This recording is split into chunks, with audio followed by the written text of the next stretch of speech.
alim iftah lana bitul arifin. Bapak dan saudara yang dirahmati oleh Allah, pertama dan utama sekali mari kita bersyukur kehadirat Allah Yang Maha Kuasa.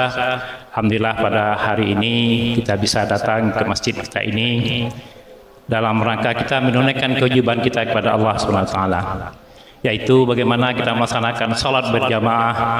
Bagaimana salat ini merupakan yang diperintahkan oleh Allah Subhanahu wa taala dan merupakan daripada tiang daripada agama kita, dan dikatakan bahwa kalau salat kita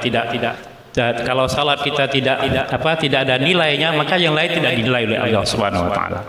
Dan salat ini merupakan kewajiban dan dilaksanakan di masjid ini merupakan disunahkan oleh Nabi kita Muhammad sallallahu alaihi wasallam. Kemudian kita juga tidak lupa berselawat pada junjungan kita Nabi Muhammad sallallahu alaihi wasallam. Allahumma shalli ala sayyidina Muhammad wa ala Muhammad, semoga kita mendapat syafaat di yaumil akhirat nanti. Bapak dan saudara yang dirahmati oleh Allah, mungkin sedikit ingin disampaikan sebagai pengganti daripada ustaz yang harusnya menyampaikan seperti mana sebenarnya biasanya sebelum kita melaksanakan salat berjamaah, sedikit tausiah pada agama. Dalam hal ini mungkin kita merupakan saling mengingatkan saja, bukan kita saling menggurui, tapi saling mengingatkan sebagai umat beragama. Bapak dan saudara, saya ingin mengingatkan dalam surah At-Taubah, kalau saya tidak salah, ya, di dalam surah At-Taubah bahwa kita dianjurkan untuk menyempurnakan masjid. Bagaimana kita harus memakmurkan masjid. Dalam ayat ini dikatakan maka nadil musyrikin ayya'muru masajidallah. Tidak ada orang kafir ini yang ingin memurkan masjid. Ya, maka dari muslimin yang maksudnya Allah isahidina ala kufar. Kenapa dia tidak memurkan masjid? Karena masjid ini orang kafir itu dia sudah bersaksi dirinya akan menjadi kafir. Ini makanya tidak itu, ya. Sahidina ala kufar tadi bahwa orang kafir itu tidak akan mungkin dia akan menggunakan masjid. Kenapa? Dia sudah bersaksi bahwa dia sudah menjadi orang kafir. Ulaika habitat a'maluhum wa finarihum khalidun. Kalau ada orang kafir yang juga tadi ikut memakmurkan masjid, maka tadi itu tidak ada nilainya, karena dia sudah ada ketentuannya bahwa dia dijadikan untuk dalam api neraka. Ulaika habitat a'maluhum wa finarihum khalidin. Siapa yang tadi yang harus menyempurnakan memakmurkan masjid? Innama ya'muru masajidallah himan amana billahi wal yaumil akhir. Yang mampu tadi memakmurkan masjid ini tidak lain hanyalah orang yang beriman kepada Allah, orang yang yakin kepada Allah, dan tadi yakin dengan akhir akhirat. Innama ya'muru masajidallahi man amana billahi wa yaumil akhir wa aqama shalah wa ita'uz zakah. Tadi walam ya'sa illallah. Dan mereka tadi hanya dia yakin dengan hari akhirat, tadi yakin dengan Allah, walam yasa illallah. Dia hanya pasrah bertawakal hanya kepada Allah. Inilah karakter orang yang mampu tadi dalam masjid tadi. Wa asa ulaika ayyakuna minal muhtadin. Inilah orang yang mendapat, semoga dia mendapat orang yang mendapat hidayah dari Allah SWT. Jadi orang yang memeluk masjid ini tidak lain hanya mendapat hidayah, hanya dia yakin beriman kepada Allah SWT. Nah, dalam kesempatan inilah kami sering sampaikan bagaimana kita mengajak mereka masuk ke dalam masjid. Karena masjid ini adalah tempat yang mulia di sisi Allah SWT.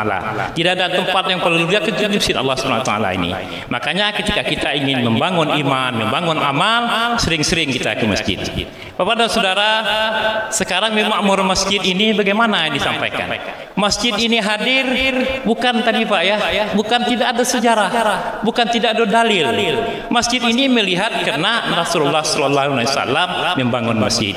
Sebagaimana kita kenal dengan Masjidil Mekah, Masjidil Haram, Masjidil Madinah. Makanya timbul masjid-masjid di luar itu, ya. Gunanya tadi apa? Membangun iman tadi.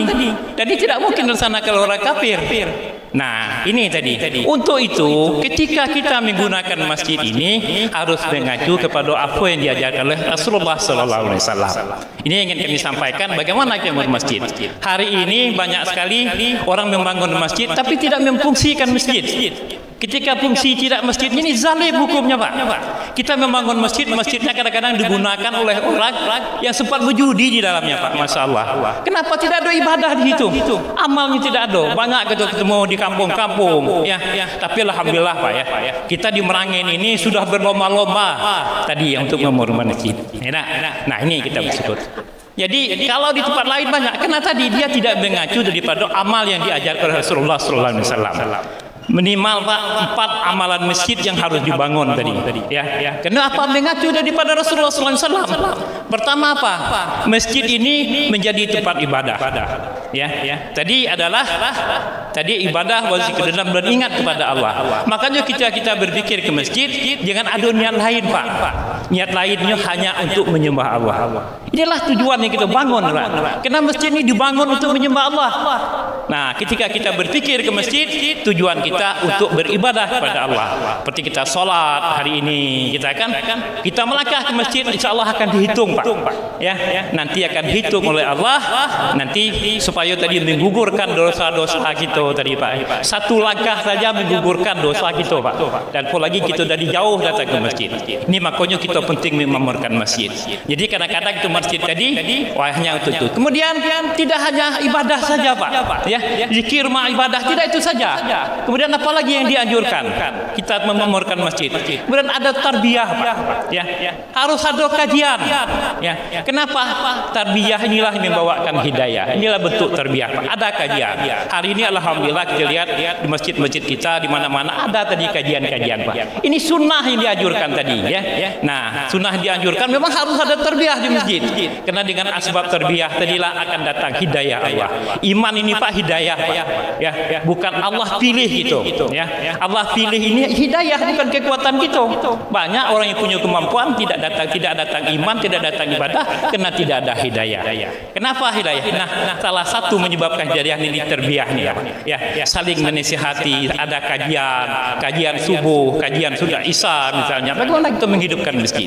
Ini salah satu. Yang kedua, yang ketiga, mungkin kita perlu menghidupkan masjid seperti diajar oleh Rasulullah. Ada tarbiyah tadi, ada zikir dan ibadah. Yang ketiga tadi ada tadi Pak, bagaimana tadi apa namanya? Dakwah ilallah. Ya, dakwah ilallah ini adalah dakwah mengajak orang taat kepada Allah dan yakin kepada Allah. Kita ada singgung hari ini siapa menjadi pemimpin, siapa yang jadi ini. Kita tidak singgung Pak dakwah. Dakwah ini mengajak orang yakin kepada Allah, kemudian taat kepada Allah. Apa yang kita kenal perintah Allah ini kita wajib Pak. Hari ini kenapa kita tidak dapat pemimpin yang tidak adil mungkin? Kenapa? Karena kesalahan kita Pak. Ketika ibadah kita dijaga, ketika hari ini masjid kita hadir, insya Allah Pak, marang ini akan dapat pemimpin yang adil. Kenapa? Karena pemimpin yang adil itu Allah hantarkan apabila tadi umatnya tadi beriman kepada Allah. Ini syaratnya tadi Pak ya. Jadi harus ada dakwah ilallah. Yang ketiga ada khidmat ya. Khidmat ini apa yang dimaksud dengan khidmat? Bagaimana kita saling melayani segala macam. Mungkin itu ya, mengingat banyak yang lihat jam nampak ya. Insyaallah nanti ada apa teman kita sama-sama tadi menyembah tadi beribadah tadi menyalatinya. Ini ada teman kita yang tadi yang berpulang ke rahmatullah. Ini merupakan lahan ibadah gitu ya. Menyempurnakan mayat ini merupakan ibadah kita. Ada kewajiban kita memandikannya, tadi mengkafankannya, mensolatikannya dan menguburkannya itu bukan hanya untuk mayat saja, tapi merupakan ibadah gitu Pak. Ini kadang-kadang gitu tadi, wah ini menolong orang itu tidak. Ini merupakan sarana gitu menjadi ibadah. Insyaallah Pak ya. Subhanallah wa bihamdihi. Assalamualaikum warahmatullahi wabarakatuh.